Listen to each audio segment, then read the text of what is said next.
दोस्तों, क्या आपने कभी सोचा कि हिंदू देवी दुर्गा शेर पर क्यों सवार है? इस सवाल का जवाब इस तरह है, डियोनिस टाइगर्स के खींचे हुए रथ पर क्यों सवार था? अब इन दोनों का आपस में क्या ताल्लुक है?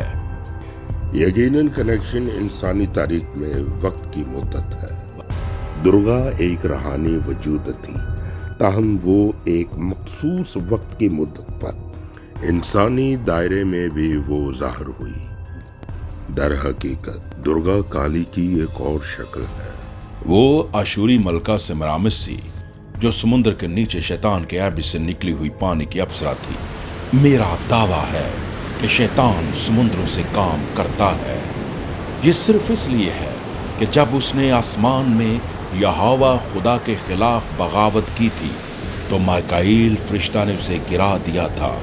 यही वजह है कि क्यों फरिश्ते समुद्रों पर हमला करते हैं और बाइबल के आखिरी वक्त के मंजरनामा में वहां मौजूद हर जानदार को तबाह कर देते हैं। शैतान एक कामिल बादशाहिद बनाने की कोशिश कर रहा है, जो हमारे सियारे पर खुदा की बादशाहत का मुकाबला करेगी। इस मुहिम में इसके गिरे हुए साथी और दुर्गा जैसी अप्सराएं उसकी मदद कर रही हैं। आखिरकार इन सब को इनकी बादशाहिद समेत खुदावंद यस्सु मसीह इनको तबाह व बर्बाद कर देगा। अब हिंदुस्तान पर सेमरामिस का हमला और डियोनिस का हिंदुस्तान का दौरा हिंदुस्तान की तारीख के दो कदीम तरीन वाक़यात हैं। इन दो में से सेमरामिस एवं पहला था। अब वो हिंदुस्तान पर हमला क्यों करना चाहेगी? इसकी वजह यह है कि साम नूह का बेटा हिंदुस्तान का बानी और हुक्मरान था और उसने नूह के खुदा यहोवा की इबादत नारायण की शक्ल में की थी। सेमरामिस में जो एबिस में रहती हैं, यहोवा खुदा से नफरत करती थी। अब सेमरामिस और डियोनिस दोनों शेरों को नकले हमल के लिए इस्तेमाल कर रहे थे, क्योंकि इस वक्त शैतान ने जमीनी इस्तेमाल के लिए आसमानी घोड़ों को तब्दील नहीं किया था। इस रोशनी में नूह की कश्ती में घोड़ों की तस्वीर कशी करने वाली पेंटिंग्स या सेमरामिस घोड़े पर सवार होते हैं। ये सब गलत है। उन दिनों लड़ाइयाँ भी खच्चरों से खींचे हुए रथों के जरिए लड़ी जाती थी। शिव शंकर अल मशहूर नमरूद भी बैल पर सवार था। आज भी शिव मंदिर के सामने एक बहुत बड़ी बैल की मूर्ति इसका इंतजार कर रही है। क्या आप जानते हैं, इन दिनों दुनिया में हाथी भी नहीं थे। तूफान नूह 3298 कबल अज़ मसीह में आया।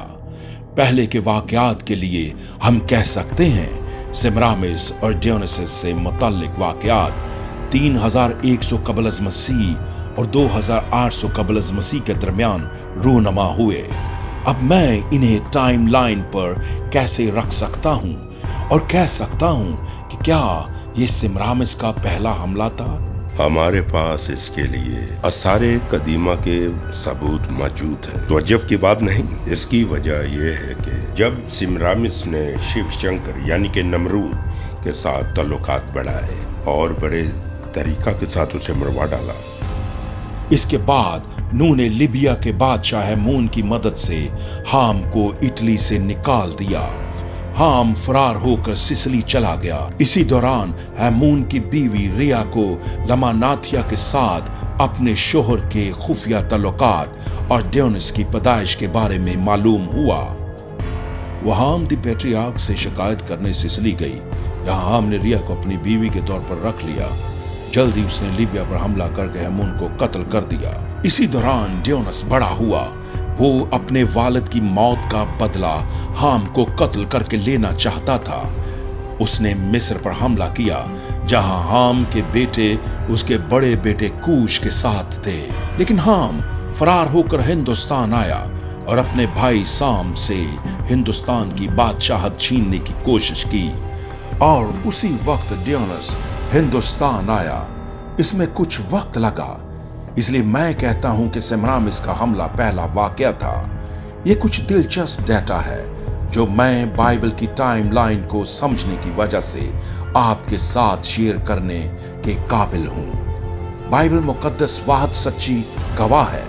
बाकी आप सब सुन चुके हैं कि किस तरह यहोवा खुदा के खिलाफ हिंदुस्तान में तारीकी कुव्वतों और उनकी पूजा करने वालों ने सब कुछ बदल दिया। तूफान नू 3298 कबल अज़ मसीह में आया। जानते हैं, सामवेद का कदीम नारा है, प्रजापति देव भयम आत्मानम यज्ञम कर्तव्य प्रचत तांदिया महाब्राह्मणम सामदेवा।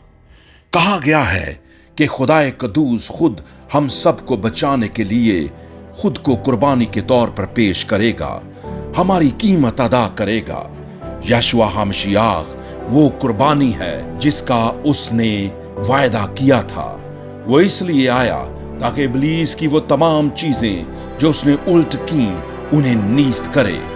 लेकिन आज भी अनगिनत लोग उनकी पैरवी कर रहे हैं। लेकिन हमेशा की जिंदगी खुदावंद यस्सु मसीह के पास है।